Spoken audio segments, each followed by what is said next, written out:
Elon Musk may be stepping back from Doge, but the government firings are not ending anytime soon. Finally, we get to hear from the people about the impact of this chaos. Tomorrow at 9 p.m. Eastern, right here on MSNBC, our very own Stephanie Ruhle and Jacob Soboroff will host a live town hall.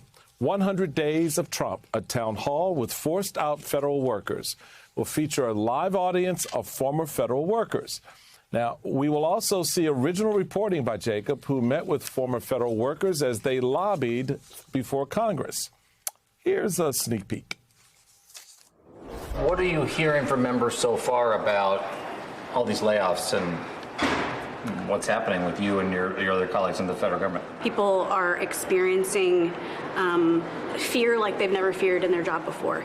And all that kind of mental trauma that people are dealing with, that's going to affect responding to incidents. I mean, it's already something that is normal kind of in our line of work, but it's at some heightened level that is, I'm sure, going to lead to people burning out, having accidents. It's all over the country because you're here, you're in Arizona, Where are you? Wisconsin. Right. So this is not in one particular region. No, it's chaos practically everywhere.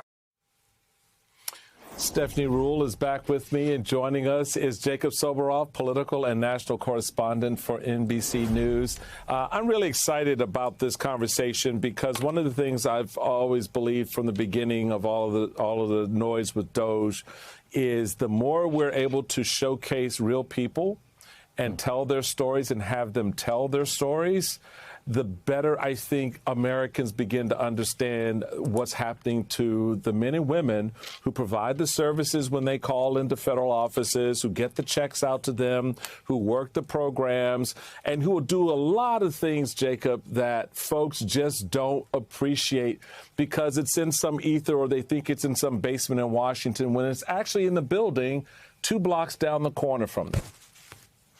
Michael, it's about when it comes to these Doge cuts, when it comes to the first 100 days, this is about the people, not about the politics. I have spent an extraordinary amount of time with these extraordinary federal workers over the first 100 days.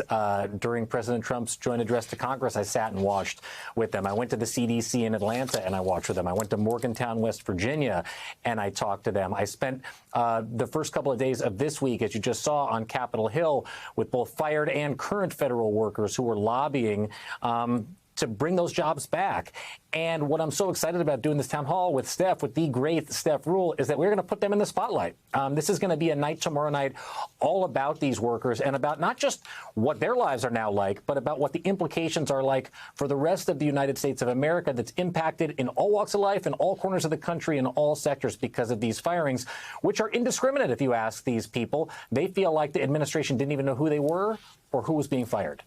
And, Michael, the American people should meet them, because the fact of the matter is millions of Americans are open to the idea of Doge. Most people could say, I don't feel like the government works for me. It's too bloated. They spend too much money, because we don't have an understanding of how the government works. Right? We're going to be speaking to inspectors general. If you ask somebody on the street, what's that? Those are the people inside the government who do the work of Doge. They analyze every program, every effort that we have to see if it's working for the American people. So this just isn't about the thousands of people who lost their jobs. It's about the impact when those jobs are lost on the American people. Doge would like to argue that this is like a corporate restructuring. But, Michael, when a restructuring happens, at the end of the restructuring, a new structure is formed. And no one has told us anything or presented anything to the American people that's more than a slash and burn. So on the idea of this Doge, and people are like, oh, yeah, Doge is good. We need to cut government because it's so big, it's so wasteful, there's so much fraud, there's so much abuse. OK, I've been in this town for a long time, and I've heard that every year since I was about 10. I'm not 10 anymore. So, Jacob, the reality of it is exactly what Reuters has on their headline. Doge efforts lead to bottlenecks, longer wait times for public, and brain drain. Musk to step back from Doge. Future of cost cutting uncertain. Right? So all this efficiency that people think they're getting, they're not getting. When you're talking to to the federal workers, what's one of their greatest frustrations in this process? Because it's probably not the getting laid off part. That's a whole different kind of piece. But I'm curious as to how they have absorbed all of this into their skin. The frustration is, Michael, that they were doing the work of making the government more efficient.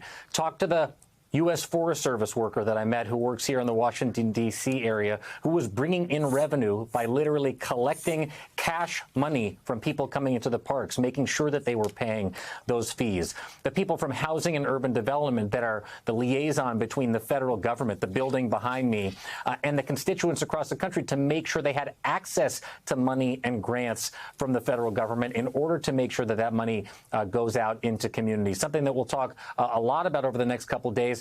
The coal mine program in West Virginia, where they were making sure people weren't dying of black lung and weren't getting sick, so they had to pay an extraordinary amount of money in workers' compensation and other types of money. Protecting people and the American public on the front end by making the government more efficient. And through these cuts, the Trump administration, they say, is doing the exact opposite.